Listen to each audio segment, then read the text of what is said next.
국정원이 캄보디아 한국인 대학생 사망 사건 피의자에 대해 2023년 강남 학원가 마약 사건 총책의 공범으로 확인됐다고 밝혔습니다. 이런 가운데 지인을 캄보디아 범죄 조직에 넘겨 감금을 당하게 한 20대가 실형을 선고받았는데요. 이 밖에 여러 사건, 사고 소식들 서정빈 변호사와 함께 짚어보겠습니다. 어서 오세요.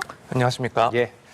자, 조금 전 들어온 국정원 발표입니다. 국정원이 캄보디아에서 사망한 한국인 대학생을 살해한 주범이 바로 강남 학원가 마약 사건의 총책의 공범이다라고 밝혔는데요. 어떤 내용입니까? 일단 많이들 기억을 하실 것 같습니다. 이제 2023년에 있었던 일인데 당시에 이제 강남 대치동 학원가에서 이 집중력을 강화해 준다라는 그런 음료수다라고 하면서 시음 행사를 열어서 이 미성년자인 학생들 10여 명에게 음료수를 제공을 하고 이제 이후에 돈을 뜯어내려 하다가 검거된 그런 사건이 있었습니다. 그랬었죠. 당시에도 이제 학생들을 대상으로 해서 이렇게 마약과 관련된 범행이 이루어졌다라는 점에서 상당히 좀 큰 충격을 주었었는데 이번 이제 캄보디아와 관련된 사건들, 특히 이제 이 대학생이 살해된 사건들을 추적하다 보니 국정원 입장에서 이 내용을 확인한 결과 당시에 이 강남 학원가에서 있었던 이 마약 사건의 그 공범이 이 사건 마찬가지로 이제 주범 중에 한 명이다 이렇게 판단을 하고 발표를 한 것입니다. 그렇군요. 자, 현재로서 지금 확인된 혐의들이 있는데 이런 혐의 외에도 추가적인 범행 가능성이 또 있지 않습니까? 이 부분에 대한 수사 확대도 필요해 보이는데요. 네, 이 부분 수사 확대는 좀 필수적이지 않나라고 생각이 됩니다. 왜냐하면 지금 이렇게 캄보디아에서 활동을 했다고 하는 그런 범죄 조직이 단순히 스캠이라든가 혹은 보이스피싱과 관련된 이렇게 한정적인 범죄 활동을 했던 것뿐만 아니라 이 마약 범죄라든가 특히 이제 국내의 그런 마약과 관련된 유통 혹은 그밖에 범죄들도 저질러 온 그런 조직이라는 것이 확인되면서 이게 결코 한정적인 경제적인 그런 범행에만 국한되지 않는다라는 점이 지금 확인되고 있는 상황입니다. 이에 따라서 현재의 그런 인력을 좀 더 보강을 해서 혹여라도 이제 국내와 관련된 추가적인 그런 범죄들이 더 있었는지 또 강력 범죄들이 실제로 실행이 됐는지에 대해서는 필수적으로 이제 조사가 진행되어야 된다라고 보고 그렇다면 이제 이전에 예상을 했던 것보다는 훨씬 더 수사할 내용들이 확대가 된 상황이기 때문에 인력이라든가 혹은 각종 지원들이 상당히 좀 보강되어야 된다 이렇게 보여집니다. 또 캄보디아 범죄 단지에서 범행에 가담한 한국인 규모가 최대 2,000명으로 추산된다는 발표도 나왔는데 이 인원에 대한 대응책 마련도 시급해 보여요. 네, 그렇습니다. 일단 인원 자체가 너무나도 많습니다. 2,000명이라고 하면 한두 개의 그런 범죄 조직이 아니라 상당히 다수의 범죄 조직이 실제로 활동을 했다라고 보여집니다. 그것도 이 국내가 아닌 해외에서 조직적으로 이루어진 그런 범죄이기 때문에 아무래도 이제 같은 숫자를 국내에서 조사를 하고 사건을 진행하는 경우보다는 훨씬 더 많은 인력이 좀 투입될 필요가 분명히 있어 보입니다. 그리고 이제 한국인 규모가 2,000명 정도라는 것이 또 그밖에 이 조직에 있어서 다른 그런 구계자들, 외국인들도 포함이 됐다라고 한다면 그 범죄 조직의 규모는 훨씬 더 커질 수도 있는 상황이기 때문에 이런 규모를 봤을 때도 사실 이 인원들에 대한 조사나 혹은 각종 절차들이 진행되기 위해서는 대응책뿐만 아니라 상당한 수사 인력들도 많이 확보가 돼야 되는 상황이 아닌가 이렇게 보여집니다. 예, 최근에 캄보디아에서 범죄 가담했다가 국내로 이제 송환된 인원들이 있습니다. 이 피의자 58명 중에서 48명은 앞서 이제 구속이 됐고요. 나머지 피의자들도 구속이 됐는데 앞선 이제 구속된 이 48명에 대해서도 처벌 수위가 좀 관심이 쏠리고 있어요. 지인을 캄보디아 보이스피싱 범죄 조직에 넘겨서 감금당하게 한 20대 일당이 1심에서 중형을 선고받았습니다. 징역 10년을 선고받은 건데 애당초 검찰의 구형량보다 더 높은 수준으로 선고가 된 거예요. 어떤 배경일까요? 일단 형사 재판에서 검찰이 구형한 그 형량보다도 더욱 중형을 선고하는 경우는 사실 많지는 않습니다. 그렇군요. 이제 결국 판사가 봤을 때는 이 검사의 구형보다도 훨씬 더 범죄가 심각하다라는 판단을 했다라는 건데 이제 이 사건 같은 경우에는 그 잔혹성이 더욱 좀 부각되지 않았나 이렇게 생각이 됩니다. 사실 지금도 이 보이스피싱이라든가 각종 이 경제 범죄 관련해서는 처벌이 점점 더 강화되고 있는 추세이긴 한데 지금 말씀하신 이 사건 같은 경우에는 이 지인을 속여서 캄보디아로 데리고 온 뒤에 이 보이스피싱 범죄 조직에다가 넘긴 그런 혐의까지 도 포함되어 있기 때문에 사실 다른 보이스피싱이나 기타 범죄들보다도 훨씬 더 그 잔혹성이 상당히 부각되는 그런 사건으로 보입니다. 그래서 이렇게 지인들을 속여서 유인을 하고 감금을 하고 또 나아가서는 고문이라든가 혹은 그런 고문과 관련된 영상들을 보여주는 등으로 이렇게 협박을 해서 상당히 이제 범죄 수법이 악랄하다라고 비춰질 수 있는 그런 일련의 행동들이 있었기 때문에 이 점을 이제 법원에서는 상당히 나쁜 요소로 양형을 판단한 것이다 이렇게 보여집니다. 예. 그리고 이제 피고인들의 재판 태도도 조금 문제를 삼았던 것 같습니다. 일단 뭐 당시에 판결 내용을 조금 보면은 뭐 수사에 비협조적이었다, 혐의를 부인하면서도 또 반성하지 않았다라는 점을 또 명시를 했던 걸로 알려주고 있는데 사실 뭐 재판부에서 수사 기록이라든가 혹은 재판 과정을 봤을 때는 이런 혐의 사실들에 대해서 단순히 부인하는 것이 아니라 뭐 실체가 어느 정도 충분히 확인이 됨에도 불구하고 상당히 부인을 하는 그런 모습을 보였기 때문에 반성하지 않는 그런 태도 역시도 양형에 있어서 불리하게 작용을 하지 않았나 이 점 역시도 고려를 했을 것이다라고 보여집니다. 또 한편으로는 이제 아무래도 이 보이스 피싱과 같은 그런 범죄들이 계속해서 이제 증가 추세이다 보니까 법원 입장에서는 이런 엄단의 처벌을 통해서 사회적으로 그런 경고의 메시지를 보내는 것도 필요하다는 판단을 했을 가능성이 있습니다. 그렇기 때문에 이 사건의 그런 잔혹성 혹은 피고인들의 재판 태도 또 이런 유사 범죄들이 계속해서 발생하고 있다는 점들까지 모두 고려를 해서 아무래도 이제 검사가 구형을 했던 것보다는 훨씬 더 중형을 선고하지 않았나 이렇게 보여집니다. 네, 알겠습니다. 캄보디아 상황 계속 지켜보도록 하겠고요. 다음 주제로 넘어가겠습니다. 자, 매크로를 돌려서 표를 싹쓸이했고요. 10배 이상 비싸게 팔아온 이 나쁜 암표상들이 경찰에 붙잡혔는데 정보통신망법 위반 혐의, 업무방해 혐의, 국민체육진흥법 위반 등의 혐의를 적용했어요. 이 혐의들에 대한 설명이 필요할 것 같아요. 네, 일단 뭐 외부적으로 봤을 때는 하나의 행위처럼 보이긴 하지만 자세하게 뜯어보면은 이제 해당되는 법률 위반들이 다 포함이 되어 있습니다. 네. 그래서 조금 말씀을 드리자면 일단 업무방해 혐의가 적용이 됐는데 결국 이런 방식 매크로를 돌려서 입장권을 구매하고 판매하는 방식은 실제로 정상적인 이 입장권을 판매하는 업체 측에 대해서 그 업무를 위력으로 방해를 하는 행동에 해당을 합니다. 네. 그래서 여기에 대해서 일단 우선적으로 업무방해 혐의가 적용이 됩니다.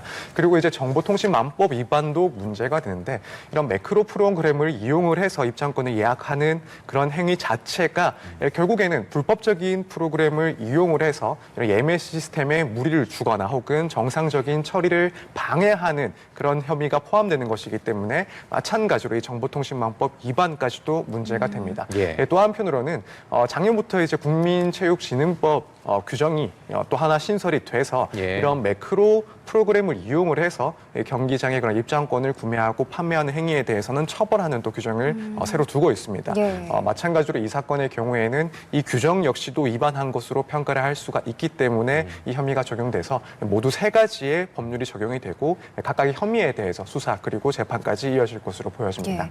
이틀에 본 순이익이 3억 원이 넘는다고 합니다. 그만큼 피해자도 많다는 의미일 텐데 암표를 구매한 소비자 입장에서 좀 피해를 구제받을 수 있는 방법은 없는 걸까요? 일단 크게 이제 형사 절차를 통해서 구제를 받거나 혹은 민사 절차를 통해서 구제를 받는 두 가지 방법이 있긴 합니다. 일단 이 관련자들에 대한 수사 그리고 재판까지도 이어질 텐데 이 피해자들 그러니까 웃돈을 주고 구매를 할 수밖에 없었던 이 피해자들 같은 경우에는 이 정상 가격과의 그 차액에 대해서 피해를 주장을 하면서 네. 이 진행되는 형사 재판에서 이 배상을 요청을 할 수가 있긴 합니다.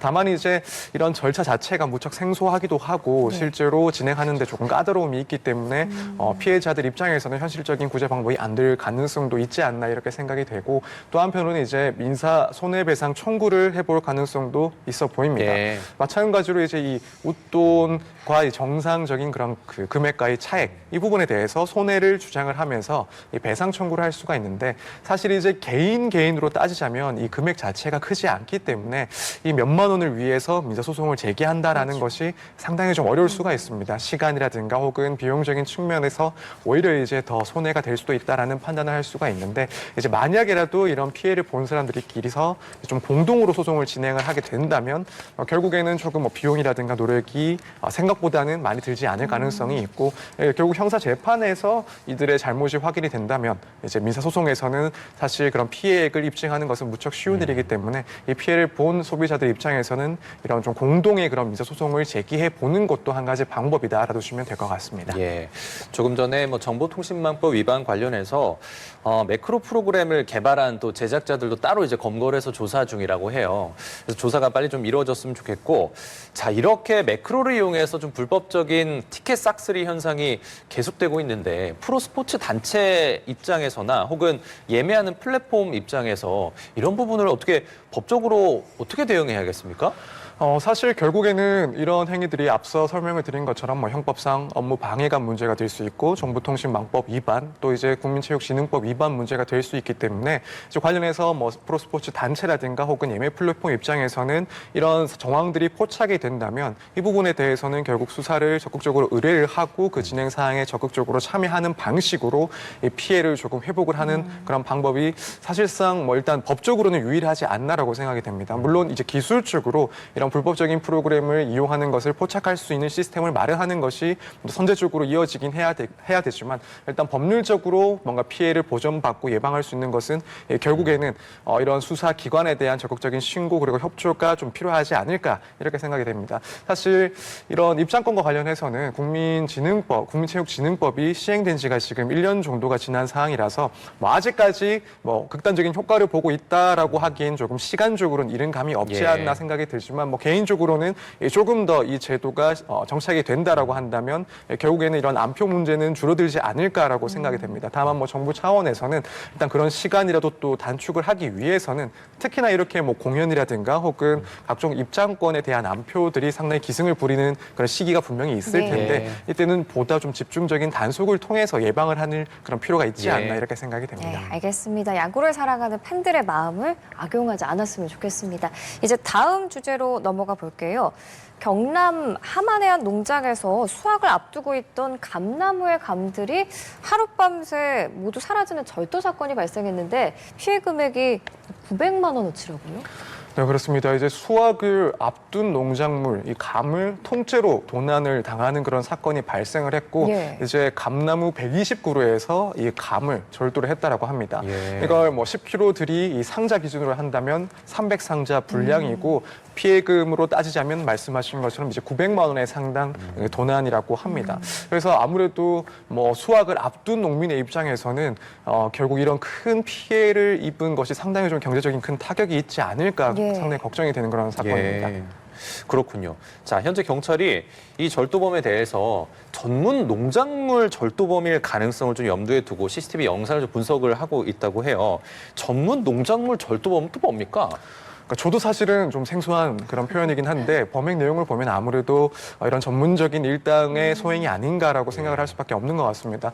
이제 결국 이제 경찰에서 추측을 하기로는 이렇게 대규모의 그 그러니까 300상자에 해당하는 분량의 감을 한꺼번에 수확을 하고 운반을 하는 것은 일반적인 그런 절도범들의 소행이라고 보기 힘들다. 어려울 것 같아요. 농작물을 주로 노리고 절도를 행하는 그런 조직이 있을 것이다라고 파악을 한 것 같습니다. 그래서 최소한 뭐 2인 이상의 그런 활동이 있지 않았나. 그리고 이들이 일반적인 사람들과는 달리 이런 수확 같은 것들을 실제로 할 수 있는 그런 능력을 갖춘 일당으로 보인다라고 추측을 하고 있는 것 같습니다. 또 이제 보도에 의하면은 이 감나무 훼손도 거의 없는 상황이라고 합니다. 예. 그리고 상당히 좀 신속하게 그래요. 범행이 이루어졌다라고 예. 하고요. 그러니까 이런 점을 보더라도 사실 일반인들이 뭐 120그루의 감나무에서 감을 하룻밤 사이에 다 절취를 하는 것은 상당히 힘들다라고 볼 수 있을 것 같은데 이 점을 보더라도 이 농작물 수확 시기에 좀 집중적으로 활동하는 일당이 아닌가 이렇게 뭐 파악을 하고 있는 것 같고 그 밖에도 수확 시기에 임박을 했을 때 그 범행 시기를 특정했다는 것 그리고 뭐 농장의 위치를 잘 파악을 하고 이 CCTV 등 이런 감시망 등도 피해서 이 범행을 질렀다라는 점을 보더라도 전문성이 있는 일당의 소행인 것 같다라는 것이 이제 경찰의 입장으로 보여집니다. 그러면 그 전문 절도범이면 그 전에도 같은 범죄를 행했을 가능성이 상당히 높은 거네요. 근데 그럴 가능성도 상당히 있지 않나라고 생각이 됩니다. 물론 이제 과거의 범행 전력을 봤을 때 범행으로 인해서 처벌받은 전력이 나올 수도 있고 혹은 뭐 그동안의 범행이 들키지 않아서 뭐 과거의 유사 범행 전력은 없을 가능성도 있긴 합니다. 일단 수법을 봤을 때는 경찰에서는 분명히 뭐 다른 곳에서 혹은 과거에 유사한 그런 범행을 저질렀을 가능성까지도 염두를 하고 있지 않나라고 생각이 되고 만약에 이제 일단이 이제 검거가 돼서 수사가 제대로 진행이 된다라고 한다면 이 건뿐만 아니라 다른 건들 또 이제 피해 신고가 접수된 그런 사건들도 있을 텐데 그런 사건들과의 관련성까지도 파악을 하려고 할 것으로 보입니다. 그래서 이 수사를 진행하는 정도에 따라서 이 다른 사건들, 다른 과거의 범행들에 대해서도 조사가 이어질 가능성이 충분히 있다 이렇게 보고 있습니다. 만약에 이 절도범이 이 훔친 감을 이미 시장이나 뭐 온라인에 유통을 했다면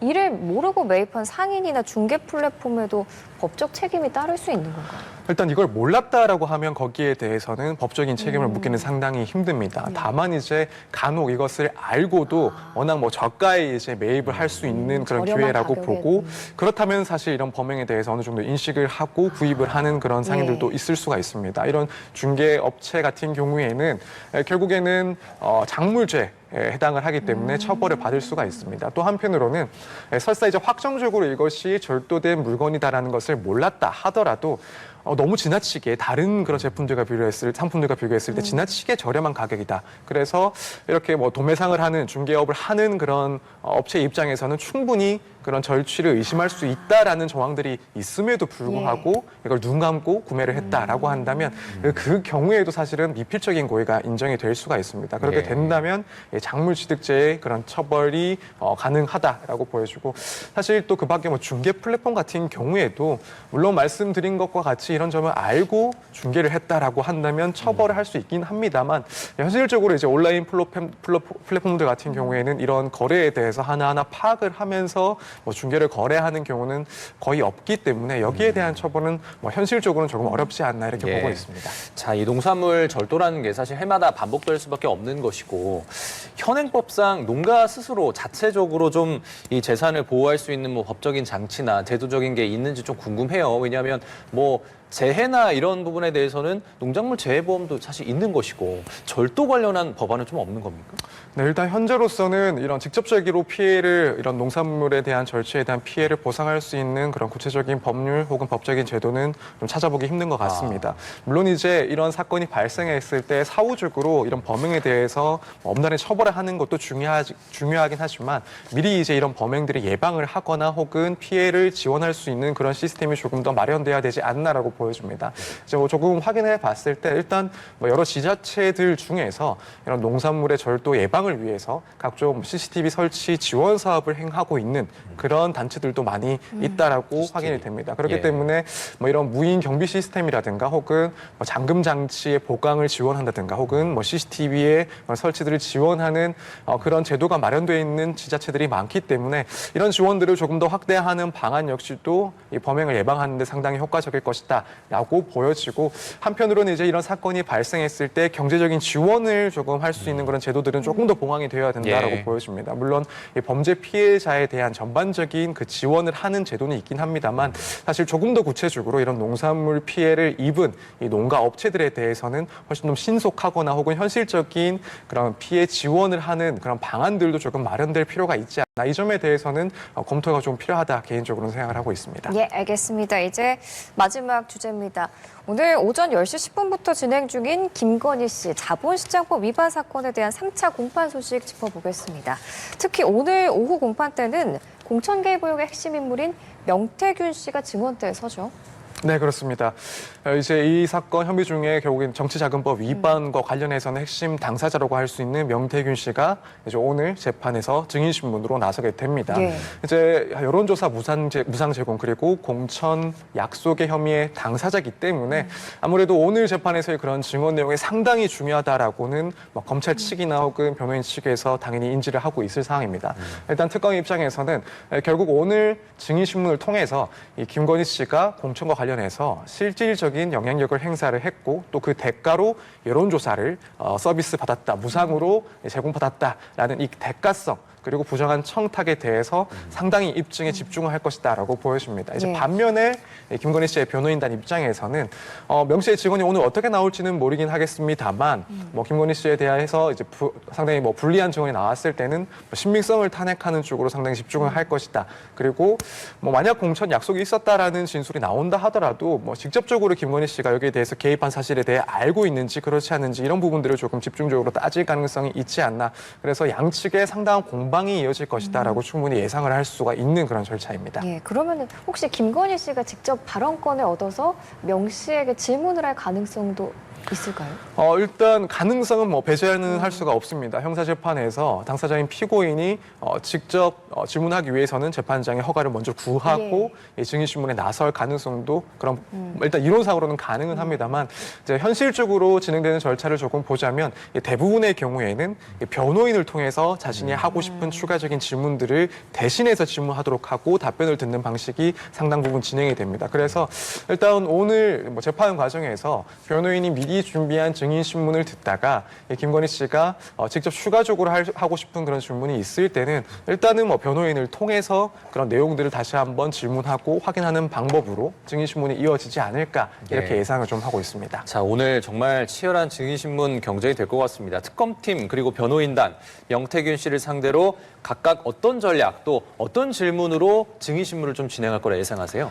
일단 검찰 측에서는 결국에는 여론조사를 제공하면서 이 대가성이 있었는지 여부에 대해서 상당히 좀 주력하는 그런 질문들을 할 것이다라고 보여집니다. 예컨대 뭐 김건희 여사나 혹은 뭐 윤석열 전 대통령으로부터 당시에 공천 관련된 그런 언급을 직접 들은 사실이 있는지를 묻거나 혹은 이 여론조사가 단순히 신분 차원이 아니라 거래의 성격이 아니었냐라는 그런 내용의 집중적인 질문들이 이어질 것이다라고 보여집니다. 또 만약에 이제 명태균 씨가 오늘 증언 내용이 상당히 검찰이 봤을 때는 부족하다 혹은 특히 이제 지난번에 강혜경 씨가 증인으로 출석을 해서 명 씨가 김건희 씨에게 여론조사 비용을 받으러 갔다가 공천 약속을 받아왔다라는 그런 증언을 한 것으로 알고 있는데 이런 진술과 배치되는 진술이 있다라고 한다면 마찬가지로 그 신빙성을 따지기 위해서 집중적인 질문들이 이어지지 않을까라고 예상이 됩니다. 이제 반면에 김건희 씨의 변호인 입장에서는 당시에 이제 여론조사를 제공한 것이 어떤 대가를 원해서가 아니라 호의적인 차원의 그런 수준이 아니었느냐 이런 부분에 그러니까 정치적 대가라든가 거래가 없었다라는 점을 조금 확인받고 싶어 하는 내용의 질문들을 이어갈 것으로 보이고 또 한편으로는 여론조사 제공이 본인의 판단에 따른 자발적인 행동이 아니었느냐라는 그런 질문들이 진행이 될 수가 있습니다. 그리고 만약에 불리한 내용의 진술들이 나온다라고 한다면 예상컨대 명태균 씨가 본인의 그런 형사 사건과 관련해서 어떠한 형량 감경이라든가 혹은 특혜를 노리고 특검과 협조를 한 것 아니냐라는 그 신빙성을 상당히 이제 비판하는 내용의 그런 질문들도 이어질 가능성이 있지 않나 이렇게 예상하고 있습니다. 예, 알겠습니다. 오늘 여러 사건 사고 소식 서정빈 변호사와 함께 짚어봤습니다. 잘 들었습니다. 알겠습니다. 감사합니다.